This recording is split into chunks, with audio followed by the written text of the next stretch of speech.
Sa Calobra, the most famous climb in Mallorca and perhaps one of the most famous in Europe. It's 9.4 kilometres with 660 metres of climbing and an average gradient of 7.2%.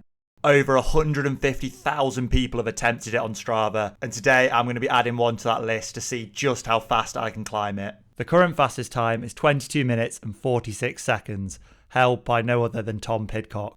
And whilst it's almost certain I won't be going that fast today, I want to see just how close I can get. The only downside is the hotel I'm staying at is on the complete wrong side of the island in the town of Peguera. So I'm going to have to cycle around 90 kilometres just to get to the start of the climb. Just gone 8 AM now and we are off to Sa Calobra. The only problem is I am staying on completely the wrong end of the island. It's about 90 kilometres just to the base. So it's going to be a big old day out. Hopefully I don't burn myself out too much just getting there. And just like that, the sun is coming out. Absolutely beautiful.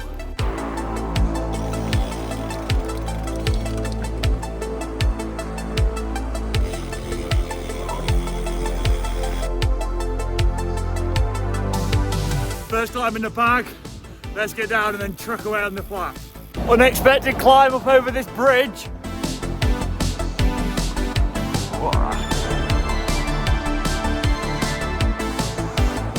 Right, so now it's probably a good time to tell you all how I've been training for this effort. Now at the start of the year, I decided I needed a different approach and signed myself up for join cycling.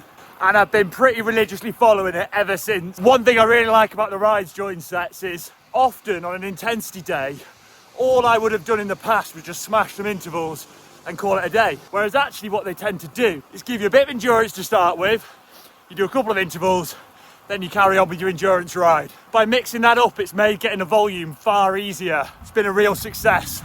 So thanks so much to Join Cycling for supporting this video. If you want to try their training plans and set your own PBs, check out my link in the description down below to get a free 30-day trial.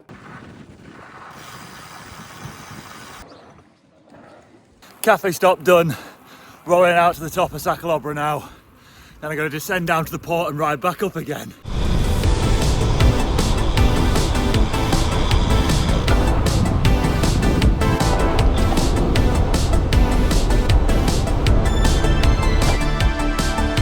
Right, ready to drop down to the port.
Just leaving the bay now, heading to where the climb officially starts.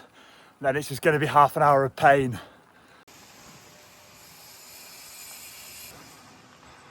All the way up there somewhere. I'm hoping after all the training that 5 watts per kilo is going to be possible. So that's about 330 watts with my current weight. But we'll have to wait and see. Going to set out on pace for that and we'll just see what happens. Here we go. And off we go.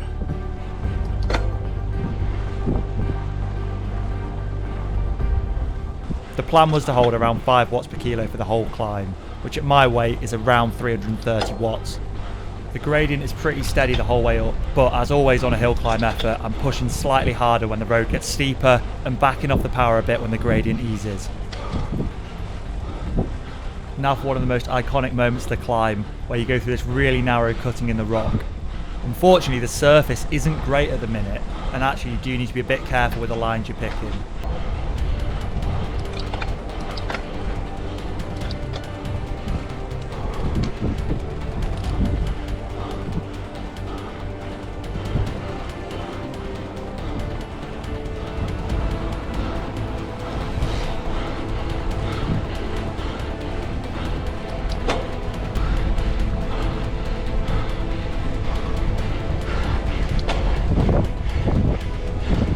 It's actually quite hard digging so deep in such beautiful scenery as this and not getting distracted by the views. The first phase of the climb is mostly just long straights, but now from this point onwards there's lots of very tight hairpins to contend with.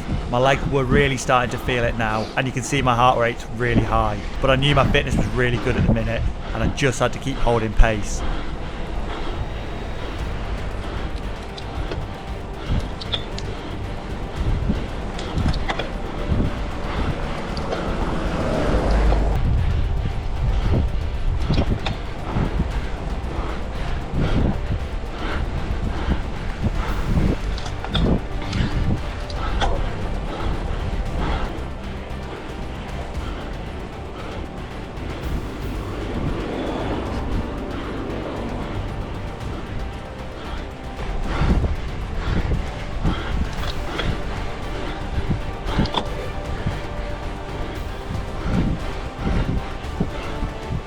It was at this point that I really started to crack mentally.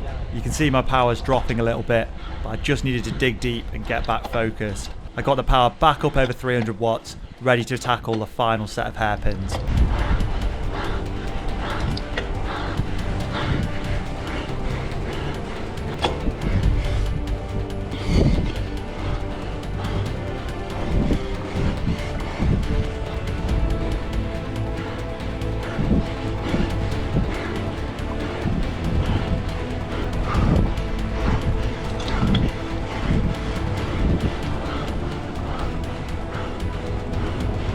So now for the final iconic part of Sa Calobra, the 270-degree hairpin corner.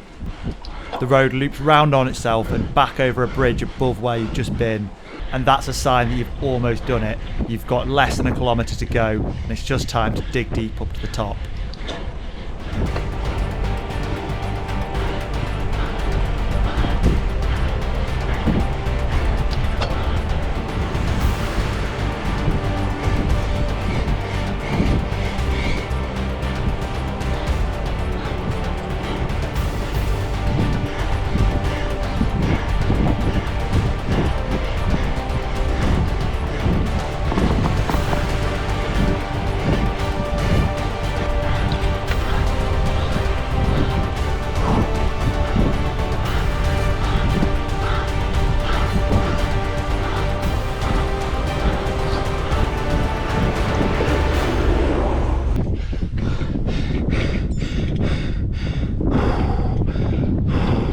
Well, that's a bit of a blessing and a curse. Didn't crack half an hour, 31 minutes and 14 or something like that. But I did hit the power target, bang on 330 the whole way up. So 5 watts per kilo. Mad that 5 watts per kilo isn't even enough for half an hour. Absolutely mental. But I did hit 5 watts per kilo for 30, which means sub 40 Alpe Zwift is on the cards. I've just got to be held to hold that same power for another 10 minutes and I'll be able to do it. And thanks so much to Join Cycling. There's no way I'd have been able to do 330 watts for half an hour if I hadn't been doing such consistent training. So if you're interested, check out the link down below.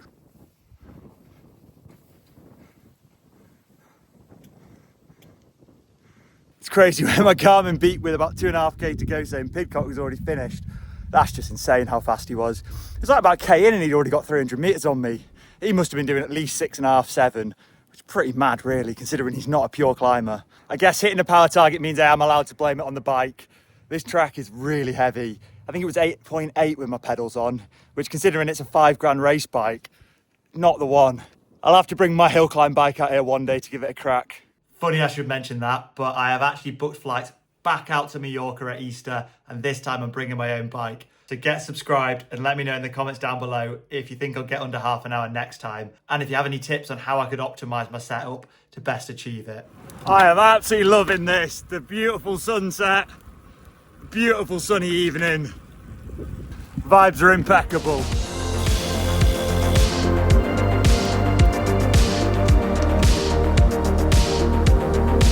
Oh, nearly back now. Is it really February? It just does not feel like it.